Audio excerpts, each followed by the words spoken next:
है कि आप बताओ हम सिद्ध हो गए कि नहीं, वो तो अपने आप अनुभव।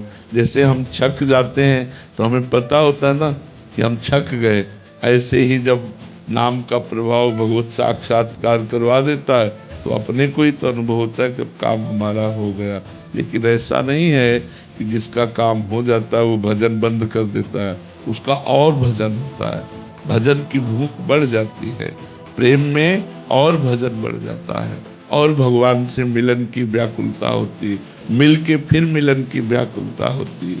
तन मन के बिछुरे नहीं, चाह बढ़े दिन रैन, कबहू संयोग न मानही, देखें भरी भरी नैन।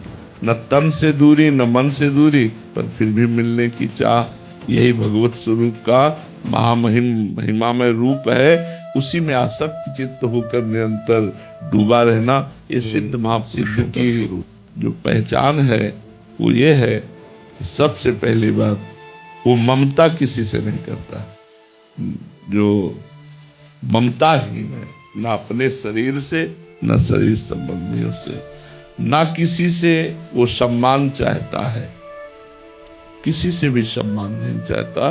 सम्मान मिलने पर भी उसे अंदर से स्वीकार नहीं करता, क्योंकि दूसरा कोई है ही नहीं, एक परमात्मा है, तो परमात्मा से थोड़ी सम्मान चाहेगा, अपने इष्ट से थोड़ी सम्मान चाहेगा।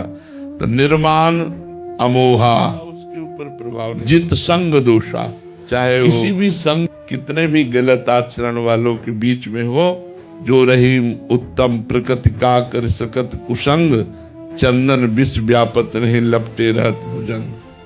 वो महापुरुष अपने बीच बाजार में भी समाधिस्थ होगा, विषयों के बीच में भी वो निर्विषय होगा, क्योंकि जित संग दोषा।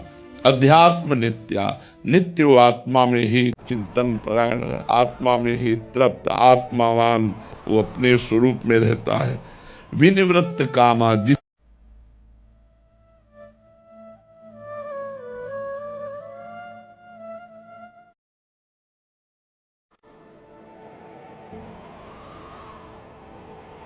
सिद्ध हुआ पुरुष होता है, जो मान रहित, जो मोह रहित, जो संग दोष रहित, जिसकी सारी कामनाएं शांत हो चुकी हैं, ब्रह्मभूता प्रसन्नात्मा, जिसको भगवत तत्व का अनुभव हो जाता है, वो प्रसन्न आत्मा रहता है।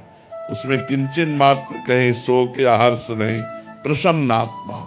न सोचती न कांक्षती, न कोई सोच है न कोई चाह है, वो पराभक्ति को प्राप्त हुआ महापुरुष है, अखंड प्रसन्नता प्राप्त हो जाती है। महाराज जी, हम संसार में ऐसा समझा जाता है कि सिद्ध वो है जैसे हवा में उड़ रहा है, पानी पे चल रहा है। इन सिद्धियों का त्याग करने के बाद ही ये सिद्धि प्राप्त होती है। गोस्वामी तुलसीदास जी ने लिखा है कि जब साधक की साधना बढ़ती है तो ये लौकिक सिद्धियां हैं, माया जनित सिद्धियां हैं। ये माया में ही तो उड़ रहा है, माया में ही तो सारा दृश्य है, तो माया को थोड़ी पार कर पाया है, माया के अंतर्गत है। तो रिद्धि सिद्धि पेरे बहुआई, बुद्धि लोभ दिखावे भाई, होए बुद्धि जो परम सयानी, तिन तन चितई न नहीं जानी। ये जितनी सिद्धियां हैं ये हमारा अनहित कर देंगे, हमारा बुरा कर देंगे, ये हमें भगवान से नहीं मिलने देंगे। इसीलिए जो भगवत प्रेमी जन होते हैं, बुद्धिमान जन होते हैं, वो इन सिद्धियों को स्वीकार नहीं करते, इन सिद्धियों से हटकर दैन्य होकर भगवान के चरणों को प्राप्त करते हैं। ये सिद्धियां देखो, एक सिद्ध था चांगदेव, जब मृत्यु आती तो प्राणवायु को अंतर में रोक करके वह शांत हो जाता, मृत्यु निकल गई, 1400 वर्ष का। और ज्ञानदेव जी के पास अपना प्रताप दिखाने के लिए एक सिंह को वश में करके और सांप की चाबुक लेकर के बैठ के चला, तो ये दिखाना चाहता था कि मैं सिद्ध योगी हूं। और ज्ञानदेव भगवान के परम भक्त, परम ज्ञानी महापुरुष, तो उनको सूचना है कि चांगदेव सिंह पर बैठ करके सांप की चाबुक लेकर के आ रहा है। तो जिस चबूतरे पे बैठे थे उन्होंने इस चबूतरे को आज्ञा कर दी, चलो, तो जड़ चबूतरा उड़ने लगा। तो जो भगवान में अपने चित्त को छोड़ दिए, उनमें तो सब अलौकिक सिद्धियां होती है, पर जो इन सब सिद्धियों का त्याग करके केवल भगवान के नाम में डूबता है, प्रेम में डूबता है, वो पहचाना नहीं जा सकता। क्योंकि इन सिद्धियों को तो पहचाना जा सकता है। शुरुआत में जब साधना प्रारंभ की थी नैष्ठिक ब्रह्मचर्य और गायत्री का अनुष्ठान पुरस्चरण, ये तो 30-35 वर्ष पहले की बात कह रहे हैं। छोटी मोटी ये सब सिद्धियाँ, दूर की बात जान लेना, दूर की बात सुन लेना, ये सब हमने जो सोचा तत्काल हो गया, ये बहुत सब शुरू में है। पर जब ये पढ़ा कि अनहित हो जाएगा, इससे आगे उन्नति नहीं होगी, भगवत प्राप्ति नहीं होगी, तब लगा रे ना ना भाई ये सब नहीं चाहिए हमें, तो भगवान की तो धीरे धीरे सब वृत्ति शांत होती हुई।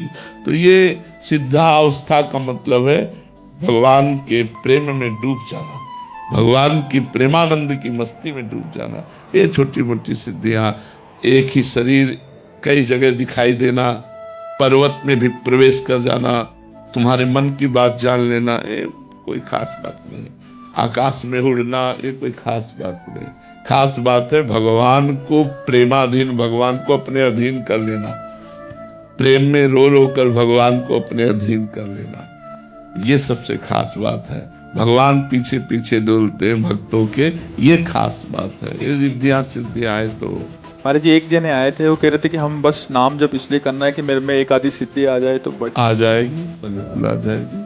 वो नाम जब करें, डट के करें, जो चाहेंगे वो जान लेंगे, जो चाहेंगे वो। क्योंकि महाराज जी स्वार्थ से ही सब लगते हैं, तो उनको लगता है कि एक आधा उड़ने लग जाऊं, पत्थर में चले जाऊं या पानी पे चलने लग जाऊं, कुछ तो आ जाए।